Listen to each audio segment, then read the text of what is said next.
हाय, मेरा नाम कृष्णेंदु सेन है और मेरा फ़ेज़ 2 था एयरफ़ोर्स का 25 तारीख गुवाहाटी असम में। तो आज मैं बताऊंगा कि फ़ेज़ 2 सुबह से लेके आखिरी तक क्या-क्या होती है वहाँ पर।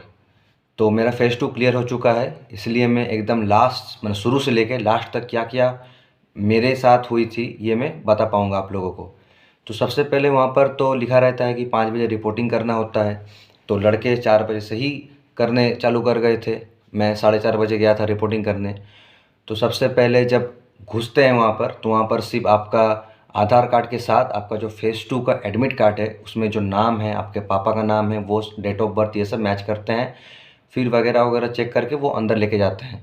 अब अंदर जैसे ही जाते हैं तो आप लोग को सबको पता है जो एयर फ़ोर्स फ़ेज़ 2 का जो एडमिट कार्ड है उसके साथ ही एक फ़ॉर्म मिलता है जिसमें 3 तरह का चीज़ लिखा रहता है। जैसे पहला आपका नो रिस्क सर्टिफ़िकेट जिसमें आपको माता-पिता का या फिर सिर्फ़ पापा का साइन करवाना पड़ता है।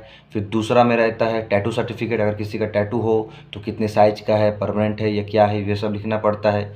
और फिर नीचे में सबसे रहता है कंसेंट फ़ॉर्म।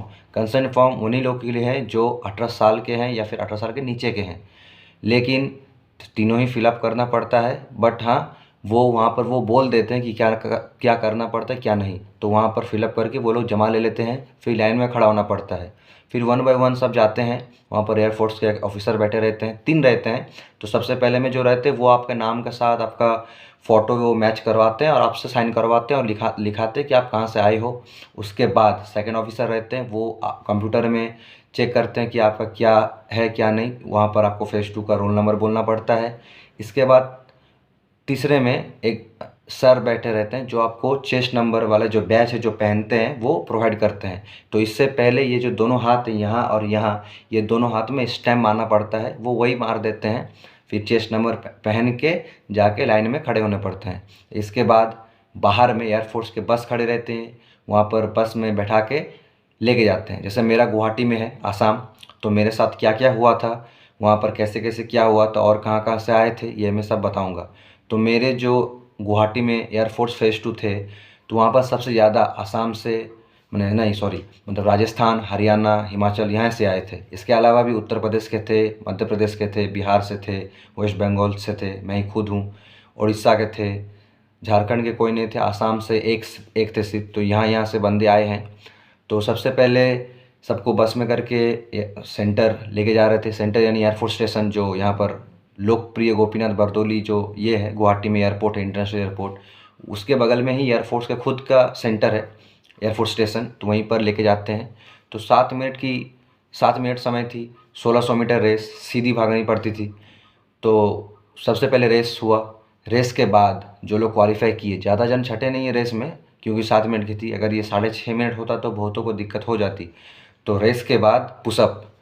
तो पुशअप घर में मारना और वहाँ मारने में बहुत फ़र्क है। घर में 50-60 कोई अगर मार भी दे तो वहाँ पर उसको 10 प्रॉपर ढंग से जैसे वो लोग दिखा रहे हैं, जितने समय वो होल्ड करवा रहे हैं, थोड़ा-सा उसको प्रैक्टिस करना पड़ता है।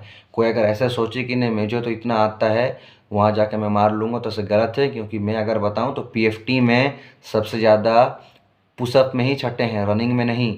रनिंग में कम छँटा है, स्क्वाट में कोई नहीं छँटा है, सिटअप में 1-2 जन गया है, लेकिन सबसे ज़्यादा पुशअप में छँटे हैं। तो इसलिए अपना जो प्रॉपर पोस्चर है पुशअप मारने का, वो ठीक से करके जाइए।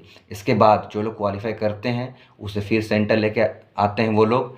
फिर सेंटर आने के बाद उन्हें रो बाय रो बैठाते हैं। फिर आपके जितने ओरिजिनल डॉक्यूमेंट है, एजुकेशनल डॉक्यूमेंट, आधार कार्ड वगैरह नहीं, जितने जैसे 10th की मार्कशीट, 10th की पासिंग सर्टिफिकेट, कुछ बोर्ड की नहीं होती है, माने यानी रिज़ल्ट और जो पासिंग सर्टिफिकेट वो एक ही चीज़ में होती है, तो वो घबराए ना।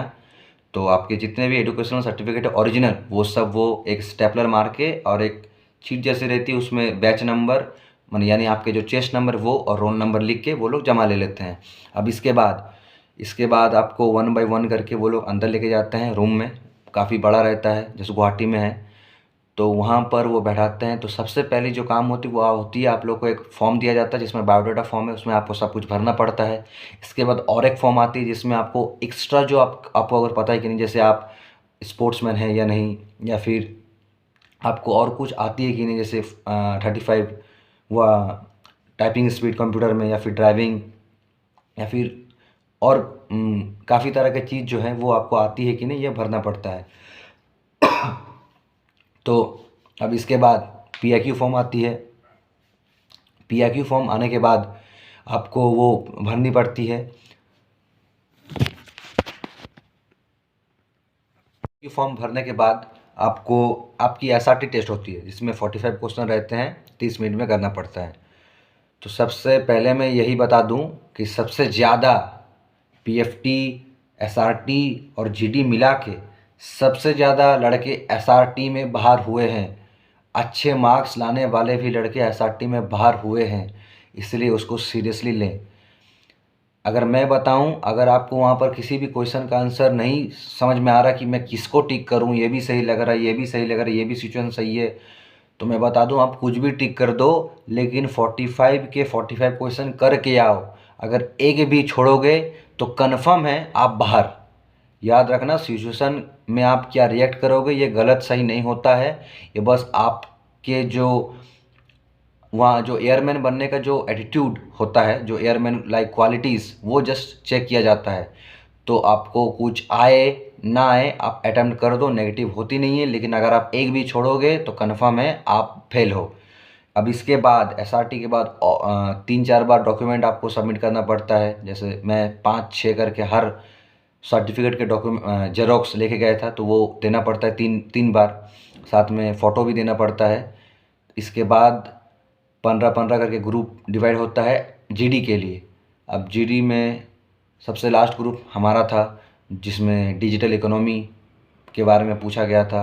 वो एक पढ़ के सुना दी, अब लिखो, उसके बाद बोलो, फिर 1 बाय 1 करके खुद बोलो, जो लास्ट में होती है। तो GD मेरा उतना अच्छा हुआ नहीं था, बट फिर भी मैं क्वालिफाई कर चुका हूँ। तो इसलिए इतना तो समझ में आया कि GD में सिर्फ वही छँटते हैं जो कुछ भी ना बोले, जो कुछ भी ना बोले एकमात्र वही छँटते हैं। इसलिए आप कॉन्फिडेंटली बोलो जो भी आपके मन में आ रहा है वो टॉपिक सुन के। अब डिजिटल इकोनॉमिक सुन के ये मत लगाओ कि हाँ ऐसे टॉपिक देगा, कोरोना वायरस के बारे में भी दिया है मेरे से पहले वाला ग्रुप में, और क्या क्या ग्रुप में दिया वो मुझे पता नहीं, बस इतना 2 ही पता है, एक मेरा वाला, एक मेरे से पहले। तो इसलिए आप तैयार होके जाओ। अगर अनएक्सपेक्टेड भी कुछ आया तो कॉन्फिडेंट रहो, लेकिन कुछ भी हो बोलो। अगर नहीं बोलोगे तो कन्फर्म है तुम रिजेक्ट हो जाओगे। और अपना बॉडी पोस्चर हर वक्त शुरू से लेकर स्टार्टिंग तक मेंटेन रखना, क्योंकि फोर्स में जा रहे हो, फोर्स के इंटरव्यू चल रही है, तो खुद को थोड़ा सा फोर्स लाइक जैसे ही बनना, बी ए फौजी फ्रॉम माइंड फर्स्ट। सो यही था। मेरा मेडिकल डेट है 2 तारीख, तेजपुर आसाम में ही है, तेजपुर जो लीची के लिए फेमस है। तो अब मेडिकल में मेरा क्या क्या स्टार्टिंग से लेके लास्ट तक होती है ये मैं बताऊंगा आपको। मेडिकल के बाद रिजेक्ट हो जाऊं फिर भी, पास हो जाऊं फिर भी।